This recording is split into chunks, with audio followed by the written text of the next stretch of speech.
Truth of the matter is that most people don't realize that the majority of people suffer their first major heart attack on Monday morning between 8 a.m. and 9 a.m. People getting ready to go to jobs that they don't like, jobs that are making them sick. What is it that you could love doing 7 days a week that'll bring a smile to your face?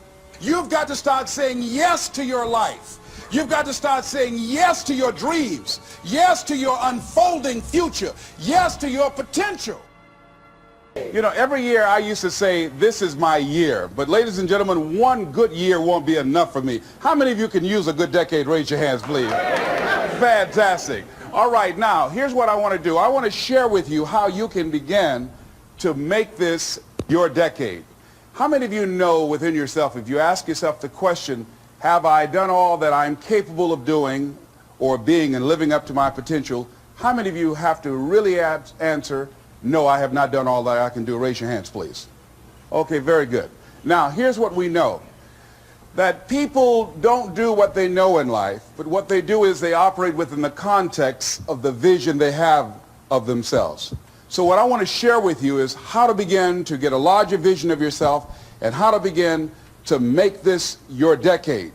Because in order to do that, it's going to be very challenging. It's going to require a lot of work on your part, an ongoing process of personal and professional self-mastery.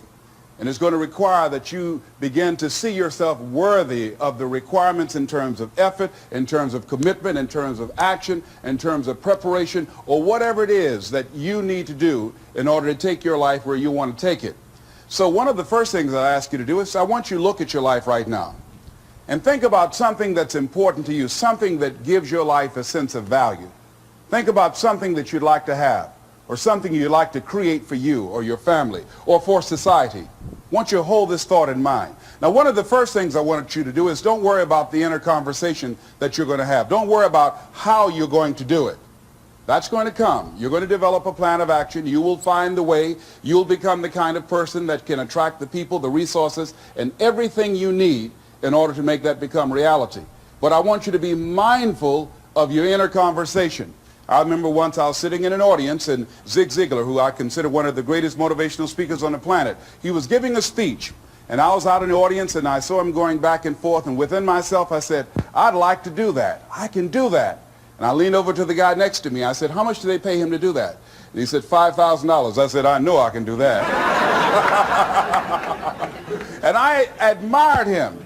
And then on the way home, when I was driving from Tampa, Florida, back to Miami, Florida, my inner conversation kicked in. And it said, Les Brown, you can't do that. You don't have a college education. Les Brown, you can't do that. You don't have the money. You don't have the contacts. You've never worked for a major corporation. What makes you think that you can make more in 1 hour talking than you've made working for a whole month? Now, I want to ask you a question. How many of you have ever thought about something you wanted to do and you talked you out of it? Raise your hand, please. That inner conversation, ladies and gentlemen, is the reason that most people take their greatness, take their ideas to the graveyard with them. You know, the wealthiest place on the planet, a minister said recently, and it was so true, is not the gold mines in the various areas of the world or the diamond mines. The wealthiest place on the planet is the graveyard. Because in the graveyard we will find inventions that we never ever were exposed to, ideas, dreams that never became reality, hopes and aspirations that were never acted upon. Because most people allow that inner conversation, for whatever reason, to keep them from ever pursuing their goals. So let us begin to look at what's required in order to make this our decade. Why is it that most people don't ever reach their goals or live up to their true potential? One is fear. And there are only two kinds of fears that we're born with. The fear of falling and the fear of a loud sound. All other fears we learn, like the fear of failure. The next is the fear of success. That's one of the major challenges I had to deal with. I was working on a major project, and after it began to grow and it was extremely successful, I panicked and I walked away from it and gave it to someone else because I didn't believe that I could handle it. The other thing that keeps most people from reaching their goals is that a lot of people become comfortable. They stop growing. They stop wanting anything. They become satisfied. They stop looking at ways in which they can improve themselves. They stop putting things in front of them. I was reading something by a great man, George Bernard Shaw, and he said something to the effect that to have succeeded is to have finished one's business on earth. Like the male spider who is killed by the female spider the moment he has succeeded in his courtship. And he goes on to say, I like a state of continual becoming with a goal in front and not behind. I remember after giving a speech at a major corporation, a gentleman came up to me who was up in years, and he said, you know, that's real great motivation for you young guys, but I've done all my work. There's nothing else for me to do. I said, oh, yes. You've got a lot to give. You have a lot to offer. The fact that you're still here means that your business is not through yet. The other thing that keeps us from reaching our goal is not feeling worthy. That's where a lot of people get stuck. Because see, when you don't feel worthy of your goal, you'll begin to unconsciously engage in self-destructive behavior, like procrastinating, constantly putting things off, squandering your time, and that's what life is made of. Something else that keeps us from reaching our goal, and that is many times because we spend so much time complaining and blaming everybody or everything. I'm reminded of a friend of mine who talked about the fact that one day he was walking by this house and some people were sitting on a porch, and there was a dog on the porch, and this dog was just moaning and groaning.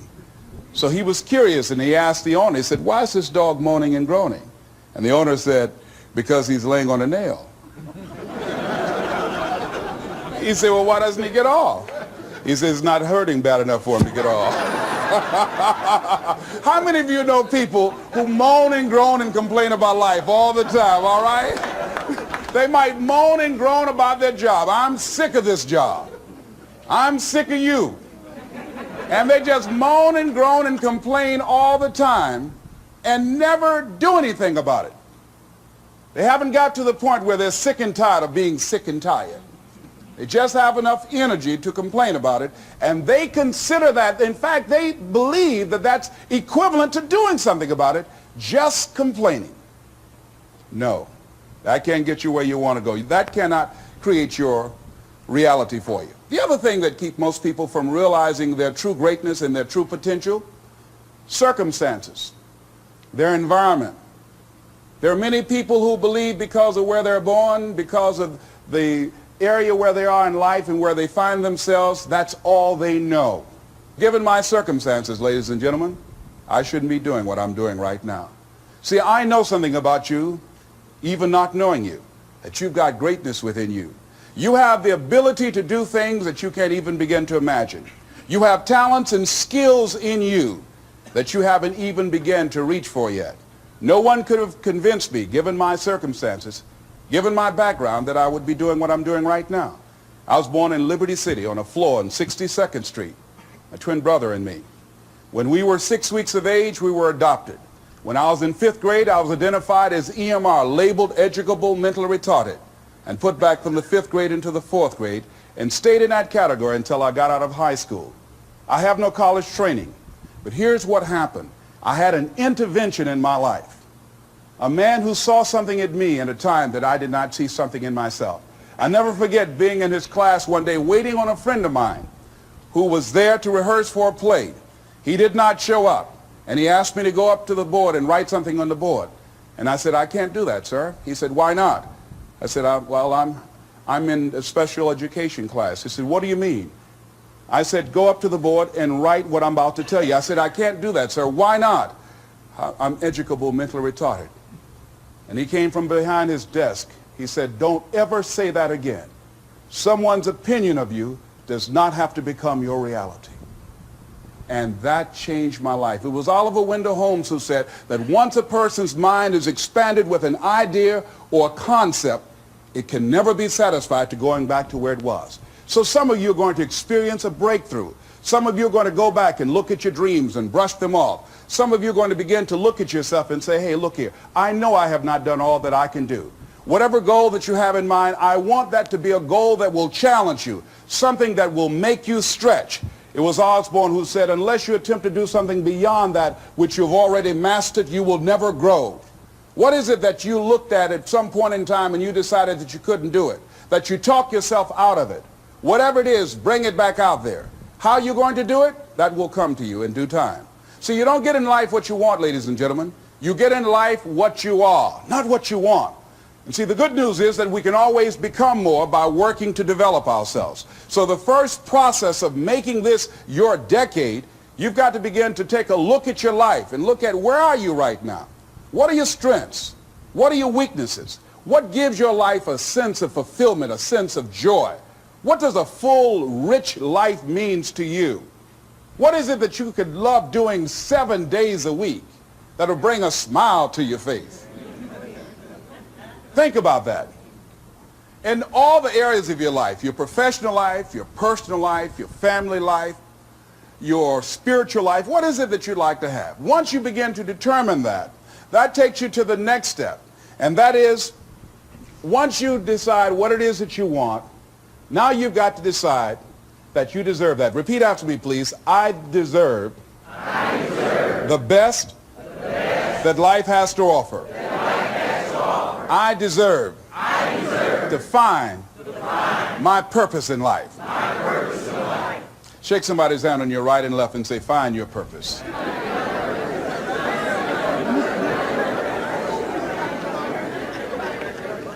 Do you know by actively pursuing your purpose, it could perhaps extend your life? The number one killer in this country of all the diseases we have, heart disease. That's the number one killer. And if you ask most people, when is it that the majority of people have their first major heart attack? Some people will tell you as a result of obesity or smoking cigarettes or high cholesterol or high blood pressure. And all of those are contributing factors. However, the truth of the matter is that most people don't realize that the majority of people suffer their first major heart attack on Monday morning between 8 a.m. and 9 a.m. People getting ready to go to jobs that they don't like, jobs that are making them sick. You see, when you're not pursuing your goal, you are literally committing spiritual suicide. When you have some goal out here that you're stretching for and reaching for that takes you out of your comfort zone, you'll find out some talents and abilities you have that you didn't know you have. I started speaking just to elementary school kids because I knew they didn't know what I was talking about. And they gave me all kind of standing ovation. We like you, yeah. Then I graduated up to junior high school and then to senior high school and then to various community groups and church groups and civic associations and then to colleges and to businesses. Now I'm traveling across the country and then traveling nationally and internationally. But I never would have discovered what I'm able to do right now if I wasn't willing to take a chance. And you've got to be willing to do that. You've got to believe in yourself. I was doing work for a major corporation and they were having a major downsizing. It's just another terminology for major firings. And so the people that were working there, they approached them and said, listen, you are eligible for early retirement. We will give you a buyout package of $300,000 if you take it within this time frame. However, after this time frame, when we have the downsizing, you might be among the people cut and you will lose all of the benefits that we're talking about right now, and the most you can get is 2 weeks severance pay. Ladies and gentlemen, only 50% of the people that were eligible took this. Let me tell you something. If I'd been there, I'd have gone to ask for your check. Listen, Marvin told me to get his check. He's home with his mama.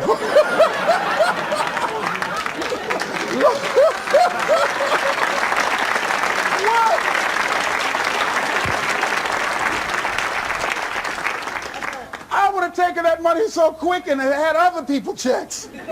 They said, Les got your check. See, ladies and gentlemen, life is too short trying to play it safe.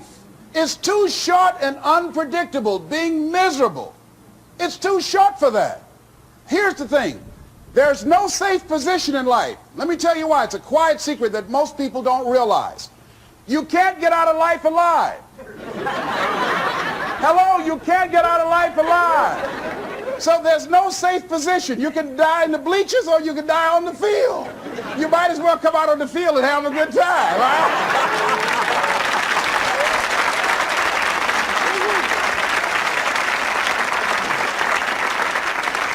So if you want to make this your decade, you've got to decide to be bold. See, you got to be bold in life. You got to take life on. I remember I was at a major corporation. I had to give a presentation, and there were two guys sitting across from me, and the guy said to the other fellow, looking at the last two finalists, and that involved my firm and their firm, said, listen, looking at the credentials, this guy doesn't have any credentials. We have an advantage here. We've got 2 PhDs between us. I got up and I went in the bathroom and started talking to myself. I said, Les Brown, what do you care about their 2 PhDs? You have 6 children and a mama to take care of. And I went in that meeting, and first of all, I went there walking bold, looking good, feeling good, and smelling good, all right?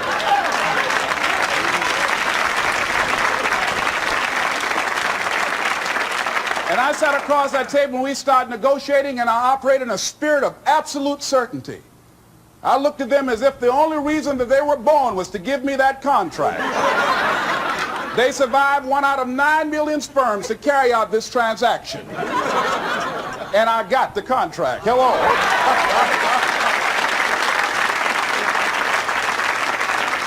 So you got to decide to be bold. Most people go through life trying to creep. No, no, no. Trying to be casual about it. No, no, no. You go through life being casual, you'll end up a casualty. No. You've got to be bold in life. You've got to take life on. Now here's something else. You must be positive. See, a lot of people, when things don't happen when they want it to happen, they become negative, and they turn out and start projecting a lot of negative energy. No, no. You've got to make a conscious, deliberate, determined effort to be positive. Because see, when you know within yourself things are going to work out for you, when you know within yourself that some way, somehow, you're going to make it, and these are just some of the hoops you've got to flip through in order to get there, it's okay. Have a friend who went to get a job, and the people didn't hire him. He was so negative. Well, hey, to hell with you then. Oh, wait a minute.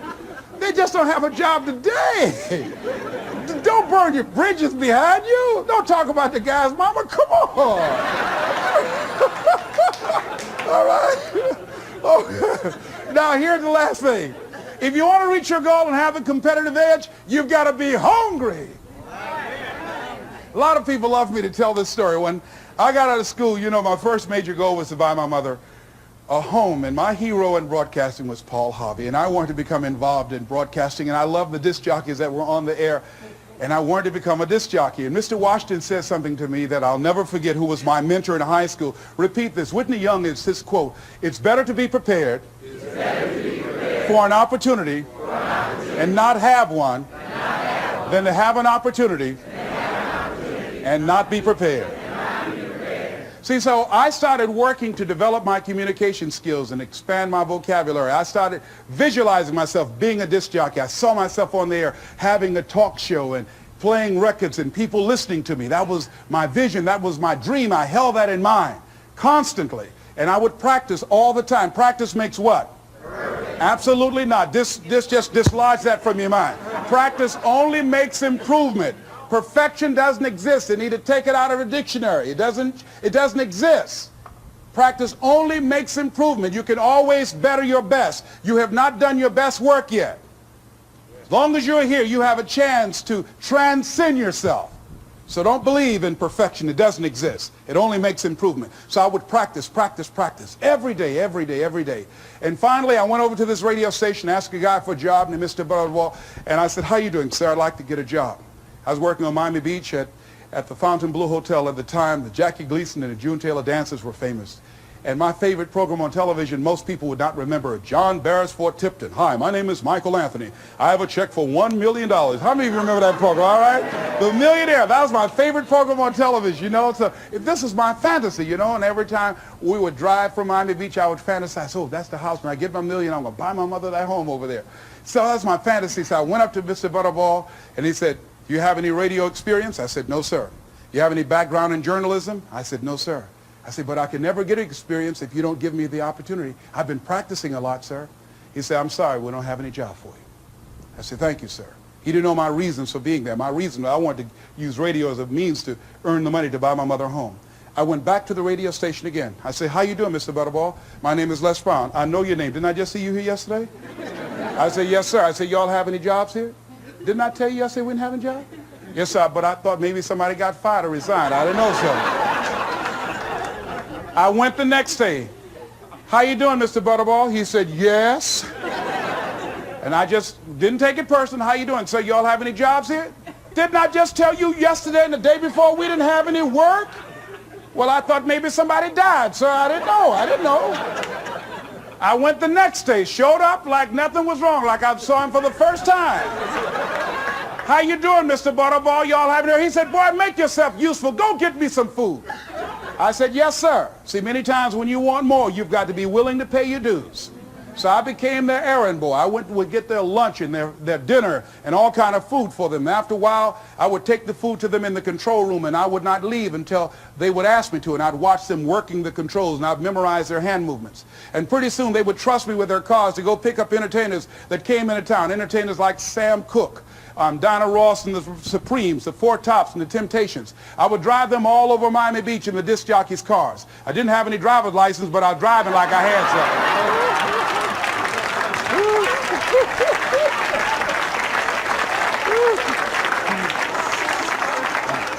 Finally, one day I was at the radio station, and a guy by the name of Rock was drinking while he was on the air. It was a Saturday afternoon. I was the only one there. None of the other jocks were available. And I was looking at him through the control room window, saying, drink, Rock, drink. Drink, Rock. I'd have gone to get him some more if he'd asked me to. Drink, Rock. Pretty soon the phone rang. It was the general manager. I said, hello?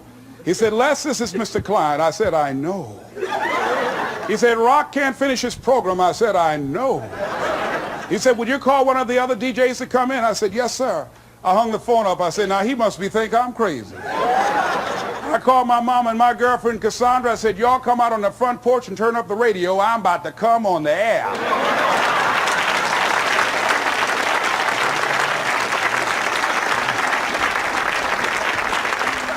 I waited for about 20 minutes, and I called him back. I said, Mr. Klein, I can't find nobody. He said, young boy, do you know how to segue the records? I said, yes, sir. He said, go in there and don't say nothing here. I said, yes, sir. I couldn't wait to get behind those controls. I put the headphones on. I said, look out, this is me, LB Triple P, Les Brown, your platter playing papa. There were none before me and there will be none after me. Therefore, that makes me the one and only. Young and single and love to mingle, certified, bona fide, indubitably qualified to bring you satisfaction, whole lot of action. Look out, baby, I'm your love man. I was hungry.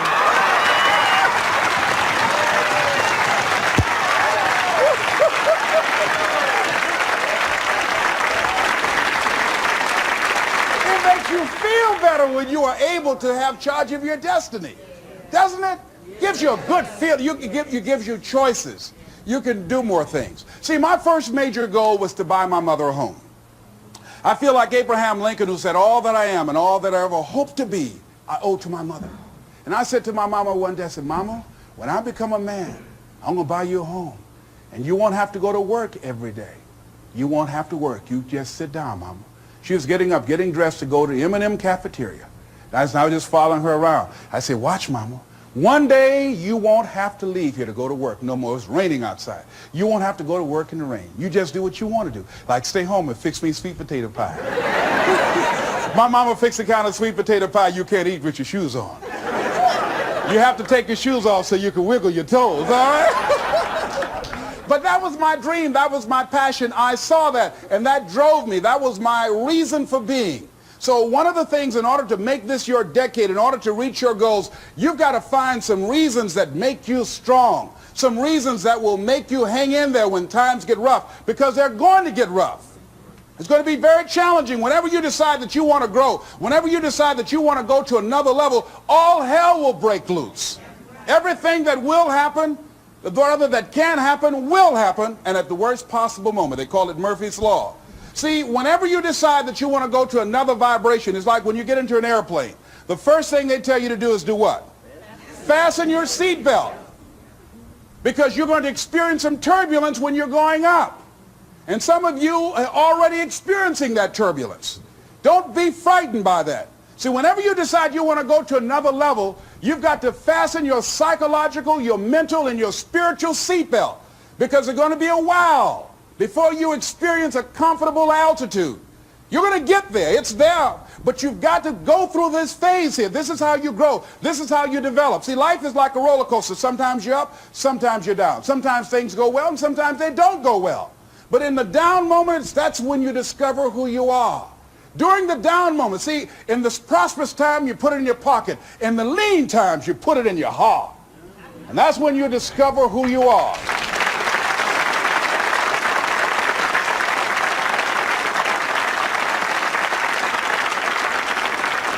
So find 5 reasons that empower you.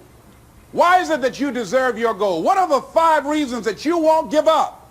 When life catches you on the blind side, when the messenger of misery visits you, what are you going to do? What will keep you in the game when life knocks you to the canvas?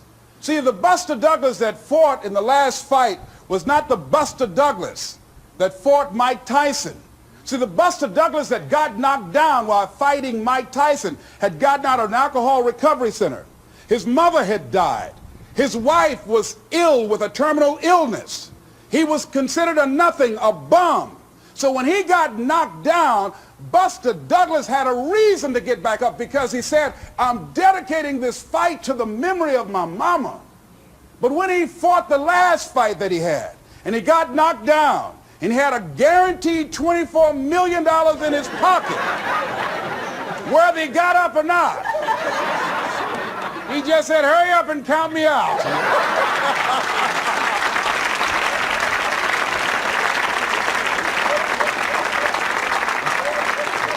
And I don't blame him. Why get hurt? Say, no, why'd you leave so soon? Somebody's about to get hurt, me. So you've got to have some reasons that when life knocks you down, and it's going to. Hello, it's going to knock you down. When people disappoint you, and that's going to happen. When they betray you, and that's going to happen. When they lie to you, and that's going to happen. When they say, oh, you can count on me, and they won't show up, and that's going to happen. When you want to throw in the towel and give up yourself, and that's going to happen. When life collapses on you and catch you on the blind side, and drop you to your knees and start choking you. You got a dream? No, I ain't got no dream.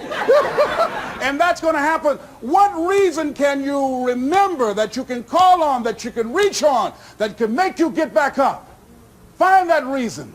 Because when life had knocked me down, I said, life, I'm doing this because I want to make my mama proud of me. I'm doing this because I want my children to have a better life than what I have. I'm doing this because all my life I've been told I'd be a loser, that I wouldn't make it. All my life I heard people say, maybe take them back to the welfare department. I'm doing this to make them a lie. I believe, like Frank Sinatra, he said, the best revenge in life is massive success. I'm doing this so I can become massively successful. And with that kind of courage, with that kind of affirmation and reason to empower me, I got a saying that when life knocks you down, try and land on your back, because if you can look up, you can get up. All right?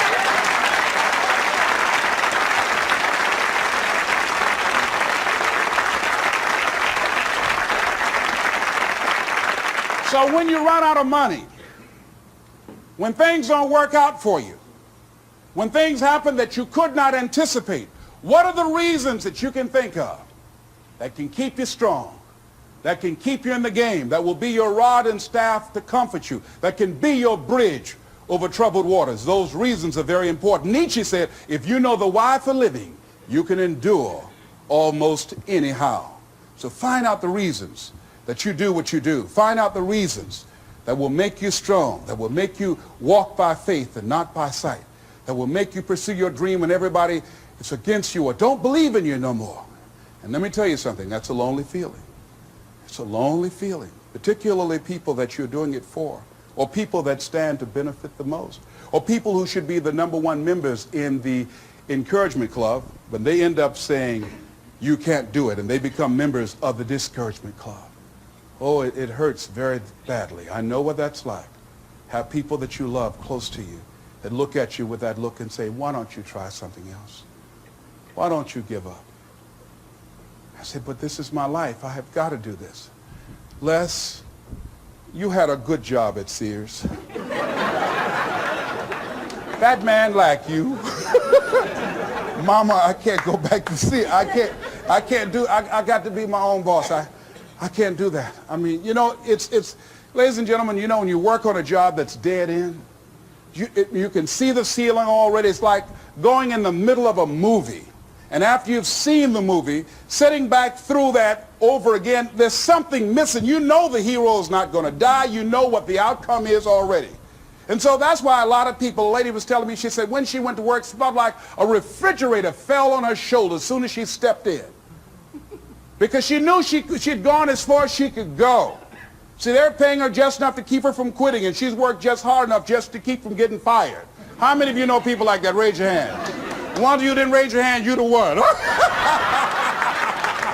I'll just tease it, all right? Here's something else. Make a commitment to be happy. See, you know, I have you laughing a lot. See, life is too short going through it looking homely, tired, and ugly. Sometimes we take life too seriously. Oh, no. Make a commitment to be happy. Find little things just to get tickled about. And laugh. Find ways to be happy in the moment. A lot of people say, well, I'll be happy when I pay off all my bills. No. I'll be happy when I get my divorce. Oh, no. I'll be happy with the children gone. Oh, no. You want to be happy now. See, there are no guarantees. No one say you're going to be here 2, 3, or 4 years from now. So you want to be happy right now in the moment. Repeat after me. I must make a commitment. To be happy. Right now. Right now is all I got. Shake somebody's hand on your right and left and say, you deserve to be happy.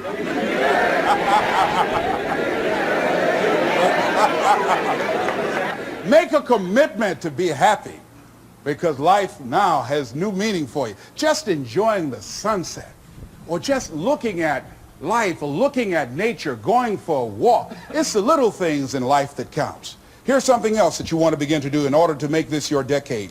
You want to begin to get all the toxic people out of your life. Hello? Energy drainers, get them out of your life. See, ladies and gentlemen, it takes a lot of energy to reach your goal.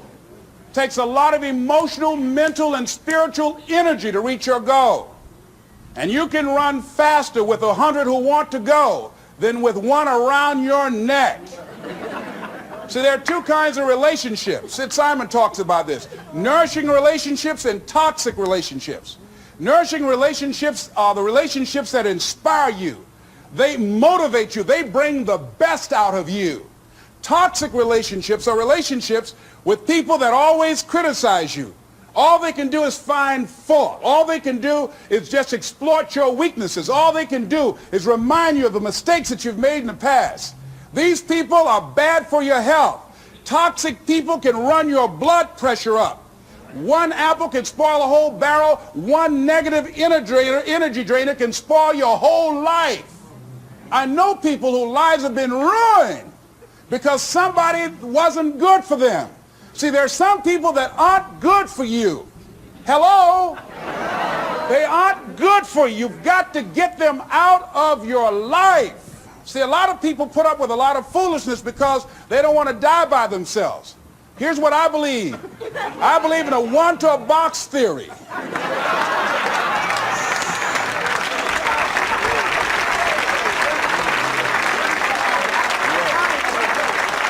Ask this question of yourself. Make a list of who you communicate with most and ask yourself the question, what kind of person am I becoming because of this relationship? Is it helping me to grow mentally and emotionally and spiritually? Am I becoming a better person because of this relationship? Do they bring out the best in me? Do they inspire me? Do they encourage me to develop my greatness? Do they make me stretch? So you got to look at the people in your life and find out what kind of person are you becoming because of that relationship. My mother used to say, birds of a feather flock together. You run around with losers, you will end up a loser. Unconsciously. Unconsciously, you will pick up their ways, you'll pick up their habits, you'll pick up, most importantly, their attitude about life. If you're around cynical, negative people all the time, you will become cynical and negative. So you got to watch yourself. Many of us are living out the lives of other people, living out their conclusions, living out of their consciousness. The other thing is that you begin to looking at your life and looking at what it is that you want to achieve. Another crucial thing that you must do is align yourself with powerful people. Align yourself with people that can encourage you, people that can empower you, people that you can learn from, people that you can grow from. That's very important. See, if you have people around you that can contribute to your growth. When I wanted to become a speaker, I joined the National Speakers Association. I wanted to be around the Dr. Norman Vincent Peales, the Zig Ziglars, the Dwayne Dyers. I wanted to be around people that were doing what I wanted to do. I wanted to learn from them.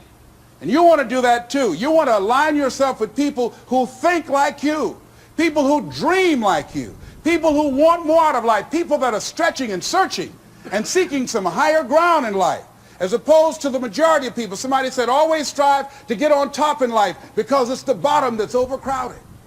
And see, you don't want to be on the bottom. See, it's easy to be on the bottom. It doesn't take any effort to be a loser. It doesn't take any motivation, any drive in order to stay down there on a low level. But it calls on everything in you, ladies and gentlemen. You have to harness your will to say, I'm going to challenge myself. Sometimes I have to pull myself out of bed and say, come on, Les. Things I know I should do, I don't do. Things I shouldn't do, I do. I found that the biggest enemy you have to deal with is yourself. There's an old African proverb that says, if there's no enemy within, the enemy outside can do us no harm. So think about that.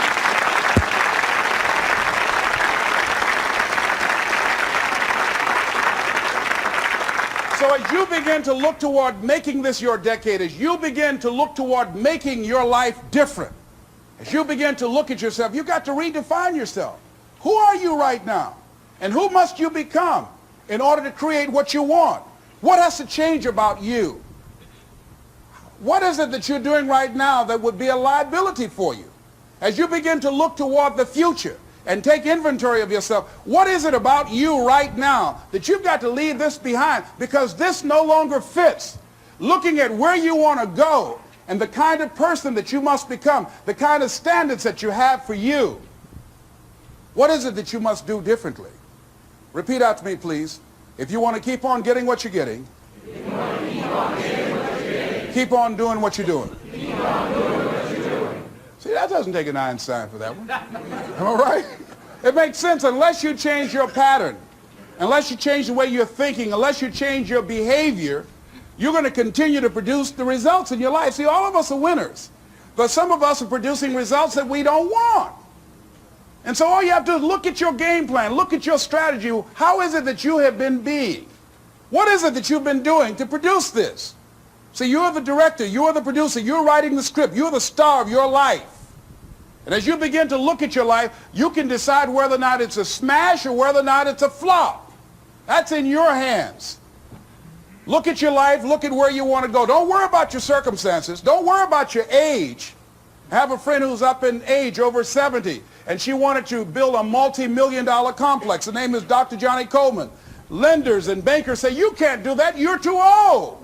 She ignored them. That building now stands, ladies and gentlemen, a multi-million-dollar structure.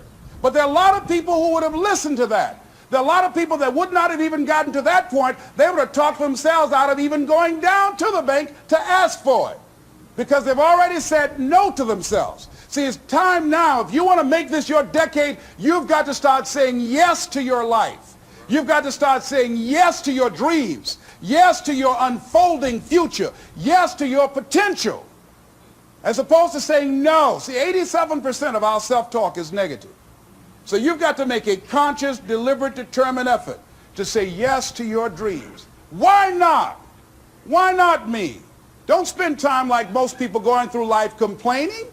Don't try and get on talk shows and tell everybody how life has done you wrong. Here's what's happening in the audience. 80% don't care. and 50% glad it's you.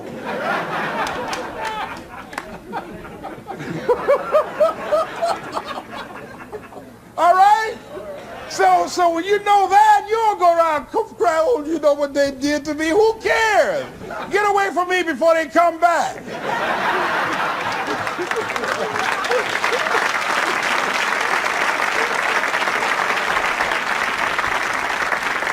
I had a friend of mine that said something that's very important. He said, hey, it doesn't matter what happens to you. The only thing matters, what are you going to do about it?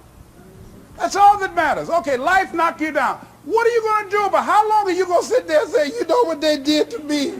How long? Who wants to hear that racket? Use that energy to get up from there and move on and get on with your life. You got to learn to let the past go so you can grow. Many people never act on their dreams because they allow their past experiences to determine what their possibilities are. Whatever you've done in the past, that's not a reflection of your possibilities. That's just a reflection of your consciousness. That's just a reflection of your development and your growth. The future is unfolding for you right now. The future is unlimited for you right now. No one knows where you can go. No one knows what you're capable of or what's possible for you. You don't even know that. I had no idea, ladies and gentlemen. No one could have convinced me that I was able to do this. I never forget, I was speaking in Detroit, and a high school friend of mine saw me afterwards, and he was backstage. He said, I can't believe it's the same person. And I thought for a moment, and I said, it's not. The person you know, he's gone. He doesn't live here anymore. We have the power to change our personal history, changing the direction of our lives, changing our thoughts, changing where we want to go, exploring new horizons. So as you begin to look at this decade and affirming that this is your decade, as you set goals that will make you stretch, that will bring out the best in you, as you begin to remove the negative, toxic people from your life, as you decide to take some chances in life, and that's one of the things that's very important. Viscard said, if you're not willing to risk, you cannot grow. And if you cannot grow, you cannot become your best. And if you cannot become your best, you cannot be happy. And if you can't be happy, then what else is there? I'll never forget when I reached my first major goal of buying my mother that home. I'll never forget what it was like. And you're going to have this experience when you reach some major goal. When I drove up to the house and I got out and I gave Mama the key. And I said, Mama, this is for you. I'll never forget the look on her face. She said, oh my God. No one could have convinced me when I adopted y'all that this would happen. She said, oh, thank you. She said, and you caused me so many damn problems.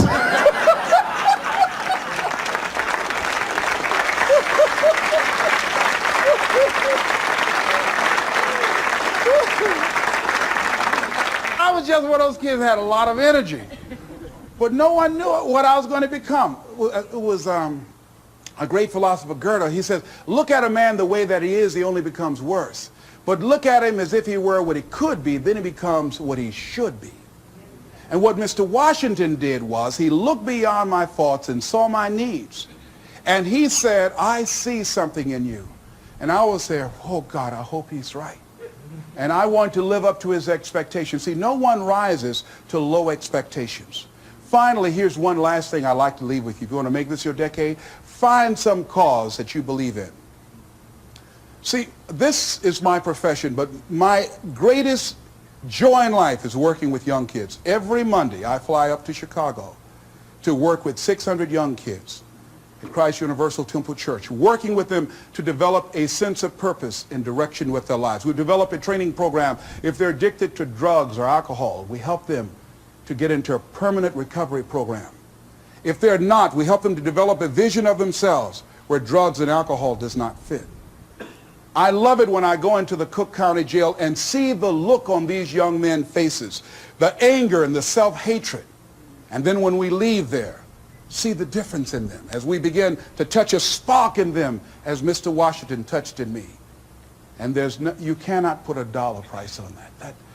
That's my reason for being. What is it that you would like to give the planet? What is it that you'd like to leave here? See, someone paid a price for us to be here. I believe that we live in the greatest country in the world that gives us an opportunity to make a difference in life. We are blessed to have been dropped off on this part of the planet. A friend of mine was in Manila and saw a bumper sticker that said, "Yankee, go home and take me with you." So as you begin to look at your life, decide, what kind of legacy do I want to leave? What kind of statement do you want to make with your life? What 3 things you want said when you die? What contribution do you want to make? I don't know what you want to do. I don't know what you want to achieve with your life. Here's what I know about you, and about you, and about you, and about you. That you have greatness within you. That you have things and gifts and talents that you've been bestowed with. That as you work consciously, making a conscious, deliberate, determined effort to cultivate and bring them out and develop a sense of purpose in knowing that your life can make a difference, and decide to make and leave a legacy with your life. I say to you that the planet will never be the same again because you showed up.